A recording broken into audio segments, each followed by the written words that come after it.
এটা একটা নতুন রেসিপি, লাউ পাতার বড়া। লাউ পাতা কুচে নিলাম, তার সঙ্গে পেঁয়াজ কাঁচা লঙ্কা একটু কুচে নিলাম, আর সঙ্গে বেসন দেব। বেসন দিয়ে লাউ পাতার বড়া করব। একটু কালো জিরে ছড়িয়ে দেব, টেস্টটা আসে।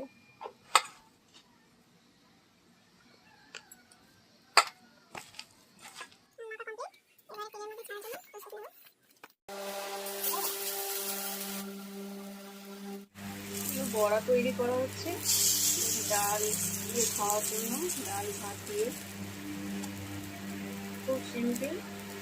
লাউ পাতা কুচে নিয়ে পেঁয়াজ কুচে কাঁচা লঙ্কা কুচে আর বেসন দিয়ে ভালো করে ম্যারিনেট করে রেখে দিয়ে তারপরে এই তেলে এবার ছাড়া হচ্ছে।